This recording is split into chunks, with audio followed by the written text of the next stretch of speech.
بما اننا داخلين على عيد واجازات، فهنتجمع بناس كتير من معارفنا ومن اهالينا.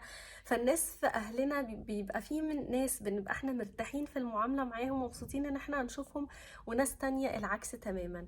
العكس تماما هم دول بقى اللي احنا هنتكلم عنهم النهاردة في الحلقة بتاعتنا من وعلمني ابي، الحلقة الخامسة. وان شاء الله الحلقة الجاية نتكلم عن الاهل اللي هم النوع التاني. طيب، احنا هقول لكم النهارده على 6 حاجات احنا يعني مهم ان احنا نعملها عشان نريح نفسنا في العلاقات المرهقة شوية في العيلة بتاعتنا. فاول حاجة هي ان احنا نتغافل عن بعض الحاجات. مش لازم كل حاجة كل كلمة نرد عليها، مش لازم كل فعل نركز معاه. نتناسى، نتغافل، نعدي حاجات كده ممكن نعديها. وفي الحتة دي في مثل اللي هو choose your battles. اختار المعارك بتاعتي، اختار الحاجات اللي انا فعلا محتاجة ان انا ارد هنا. في حاجات كتير مش لازم ارد عليها، في كلام كتير بيترمي كده في النص مش لازم نرد عليه. نتغافل، احنا اللي هنرتاح في الاخر. تاني حاجة هي ان انا التمس اكثر من 70 عذر. يعني لما بشوف حد مثلا في القعدة العائلية او في التجمع اللي انا فيه مكشر متضايق، مش شرط يكون السبب انا، مش شرط يكون مثلا طريقة معاملته معايا انا كده، وممكن يكون كده مع الناس كلها.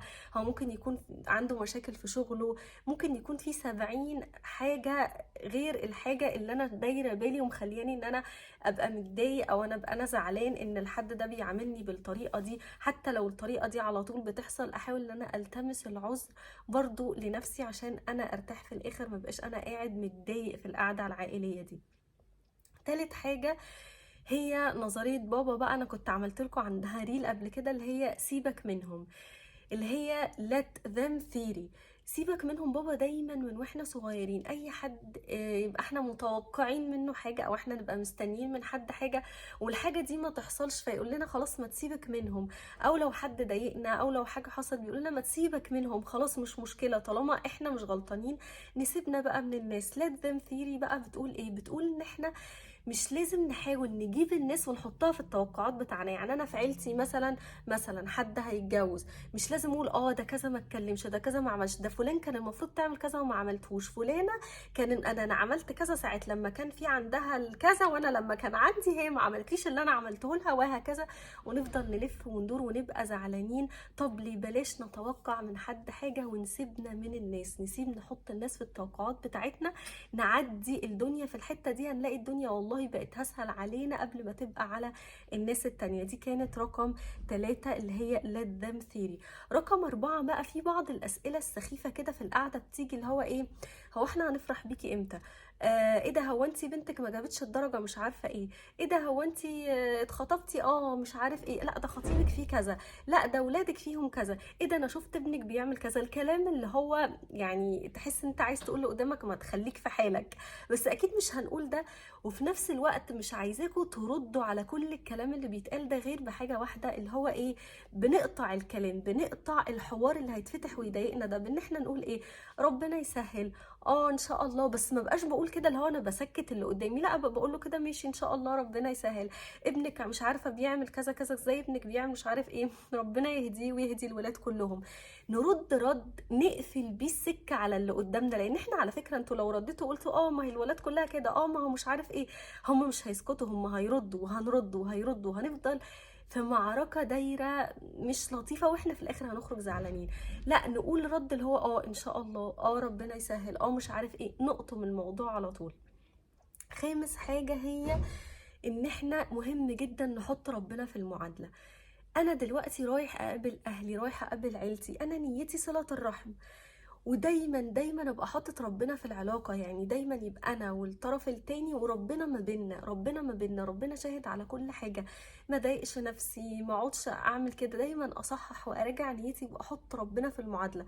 والله يا جماعه لو حطينا ربنا في المعادله، المشكله لو كانت كبيره قوي كده هتصغر وتبقى قد كده. ودي حاجه بابا علمها لي دايما، ان احنا اما اتعامل مع ربنا في الناس، ما اتعاملش مع الناس في الناس، لا اتعامل مع ربنا في الناس. اشوف انا عايزه ادي ايه في علاقاتي، عشان لما ان شاء الله يعني بعد كده بعد عمر طويل او ايا كان لما نقابل ربنا نقول له يا رب انا اديت الحاجات دي، انا عملت كذا في العلاقه دي، انا عملت كذا في العلاقه دي.